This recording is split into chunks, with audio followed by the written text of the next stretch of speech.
एक बहुत पुरानी गांव की कहानी। वो गांव बहुत जंगल से भरा है। उस गांव में ना बिजली थे ना रास्ता अच्छा था। वहाँ के लोग जंगल की रास्ता से बहुत दूर काम करने जाते थे और रात घर आने में भी अंधेरा होता है। जंगल की रास्ता में एक पुरानी कहानी रही थी। कहानी ऐसा थे, अगर उस रास्ते से अंधेरे में कोई अकेले गए तो वहाँ एक सफेद कपड़े पहनी लड़की निकलते हैं और उसको काटते हैं और काटने के बाद पागल हो जाते हैं। उस गांव में रोहन के भी घर है। रोहन छोटा बच्चा।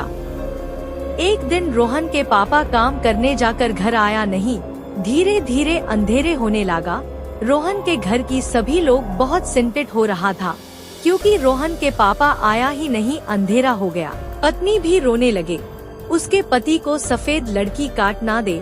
रोहन की माँ ने कई सारे लोगों की मदद मांगा उसकी पति को ढूंढने के लिए, लेकिन कोई भी वो जंगल की रास्ते में जाने मंजूर नहीं होता। उस जमाने में गांव में किसी का मोबाइल नहीं थे। रोहन के माँ ने किसी का मदद नहीं मिली, इसीलिए खुद अकेली जाने साहा। रोहन और उसका माँ एक टच लेकर धीरे धीरे जाने लगा। रोहन और उसका माँ को दोनों को ही बहुत डर लगा, लेकिन क्या करे, फिर भी जा रहा। धीरे धीरे बारिश भी हो रहा था।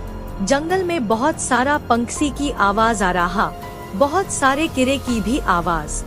किसी किसी आवाज ऐसे आते हैं रोहन ज्यादा डर जाते हैं और उसका माँ को पाकर लेते हैं। रोहन और उसका माँ जाते जाते बहुत दूर जंगल की रास्ता पहुँच गया।